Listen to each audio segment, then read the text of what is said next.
ሌላው ሁላችሁም በከተማም ሆነ ከከተማ ውጭ ያላችሁ እህት ወንድሞቼ ልብ ብላችሁ አዳምጡ።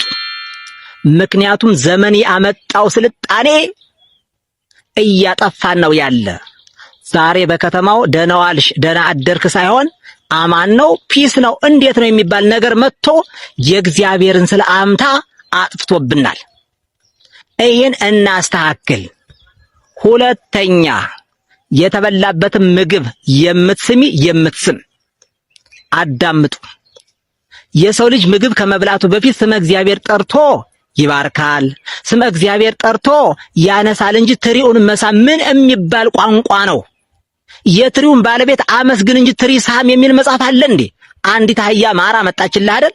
ማሩን በልተ እግዚአብሔርንም ታመሰግናለህ፣ አለህያይቱም ጉልበቷን እንዲሰጣት ትጸልይላታለህ፣ ገለቧን ትሰጣለህ እንጂ ማር ስላመጣች አህያይቱን ትስማታለህ እንዴ? አይደረግም፣ ነውር ነው።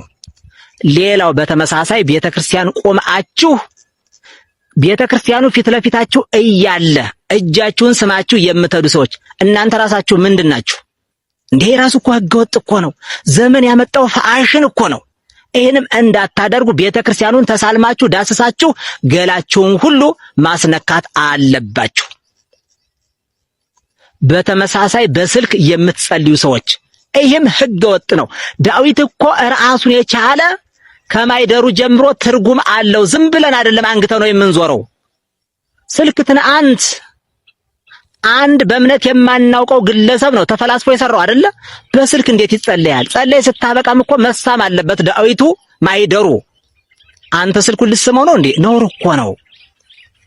በስልክ የተለያዩ ዶክሜንቶች በቀላሉ ማውጣት ስለምትችሉ ልትጠቀሙ ትችላላችሁ እንጂ ለጸሎት መጠቀም የለባችሁም። ሁለተኛ ጸሎት እያረጋችሁ ጸሎታችሁን አቋርጣችሁ ስልክ የምትነጋገሩ ሰዎች ይሄም ህገወጥ ነው። ለምን ካላችሁኝ አንደኛ ተቀነው ለክሌ አጋይስ እንዳለው ለሁለት ጌታ አይገዙትም። ወይም ስልኩን ማቆም አለባችሁ ወይም ያኛውን ማቆም አለባችሁ። ጸሎቱን ከአንድ ፍርድ ቤት ገብታችሁ ሰው ቢደውልላችሁ ዳኛውን ቆይማ አንዳይዜ አናግሬ ልጨርስ ስላላችሁ እንዴ አታደርጉትም። ስዊች አርጋችሁ አይደል የምትገቡት እንዴ? ስለዚህ ወደ እግዚአብሔር ቤትም ስገቡ ስዊች አርጋችሁ መግባት አለባችሁ። የቤታችሁን ጣጣ መጀመሪያ መጨረስ አለባችሁ። ስልካችሁን ጸሎት ስትይዙ ወይም ማሳጠር አለባችሁ። ያለበለዚያ አነሰም አጠረም ጸሎቱ ስልካችሁን ማጥፋት አለባችሁ። ከማን ጋር እየተነጋገራችሁ እንደሆነ አትርሱት።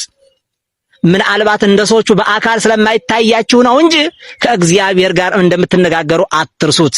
ከአንድ ንጉስ ጋር ቆማችሁ እንኳን ስልክ ለመነገር ቀርቶ አንደበታችሁን እንኳን ምን ያህል እንደምትጠነቀቁ